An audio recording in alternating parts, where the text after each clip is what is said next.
건강 365 포인트 쏙쏙. 우리가 꼭 알아야 할 부분들을 정리해드립니다.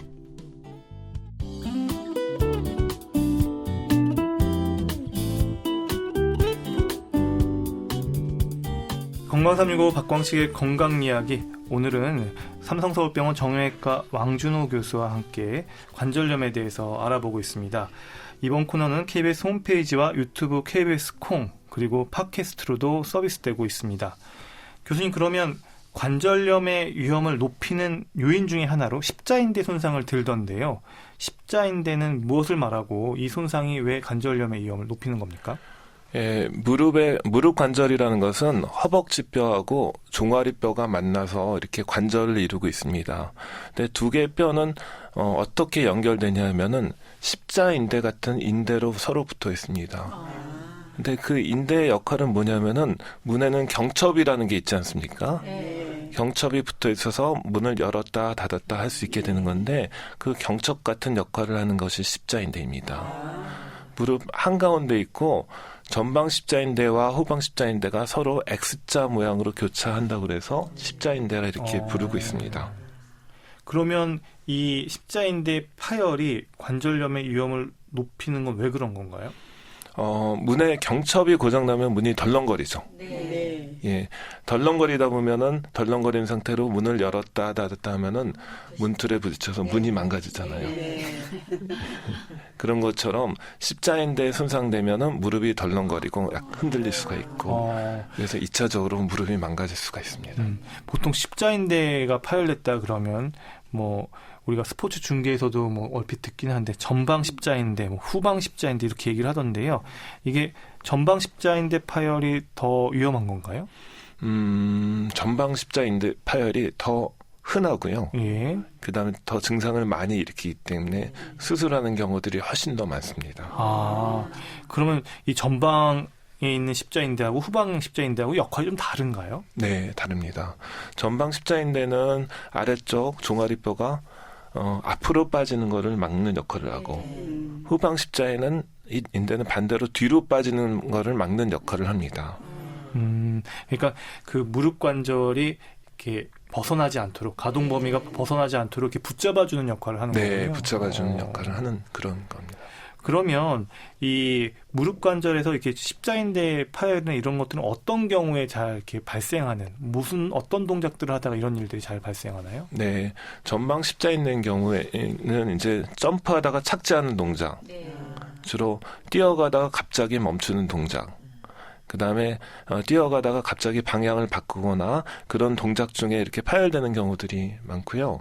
후방 십자인대는 무릎을 구부린 상태에서 무릎이 땅에 부딪혀서 이렇게 파열되는 경우들이 많이 있습니다.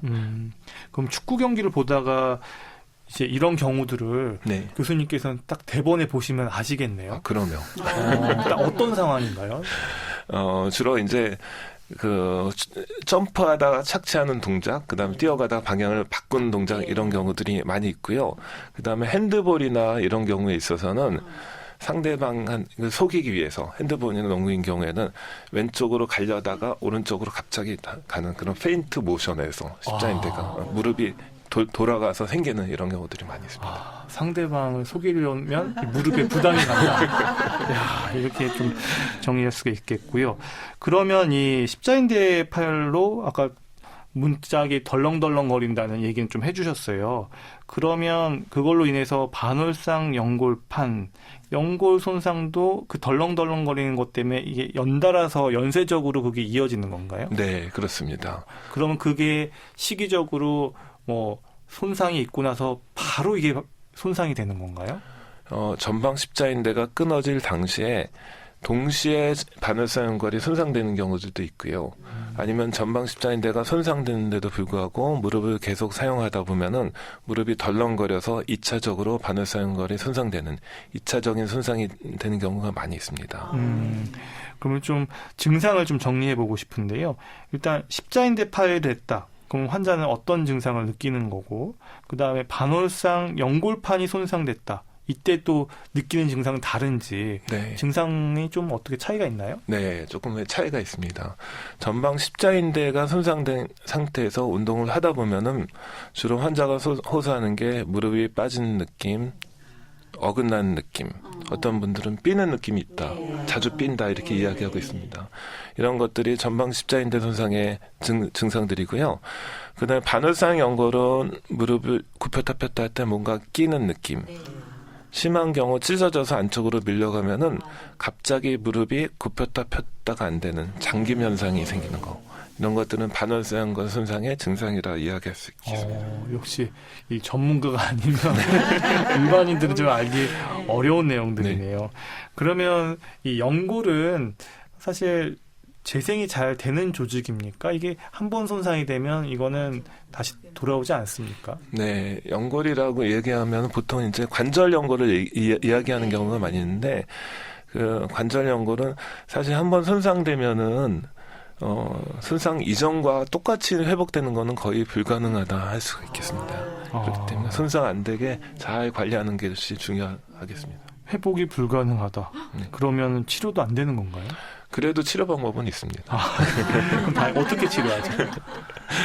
치료 방법으로서는 이제 기본적으로서는 연골이 없는 부위, 연골이 떨어져 나가면 뼈가 노출되게 되는데 그 골수에다 구멍을 뚫어주는 방법.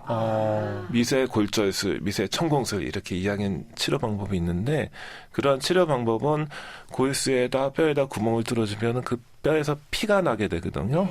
근데 그 연골이 없는 부위를 일단 피떡이 덮이게 되는데 그 골수에서 나오는 피에는 일단 줄기세포와 성장인자 같은 것이 들어있어서 그렇게 치료를 하게 되면은 그 원래 연골인 초자 연골하고 똑같이는 안 되더라도 섬유 연골이라는 형태로 이렇게 재생이 될 수가 있습니다.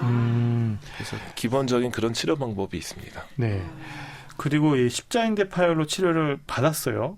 근데 또다시 파열될 위험도 있나요? 십자인대 재건술의 성공률은 보통 90%라 이야기하고 있는데 보통 2년 기준으로 2년 안에 10명 중에 1명은 다시 끊어져서 수술을 받게 되는 경우가 많이 있습니다. 그럼 결국은 파열될 위험이 더 높다. 이렇게 정리하면 될 것 같고 좀 이런 부상을 예방하기 위한 그 방법들은 어떻게 조언을 해주세요? 환자분들한테?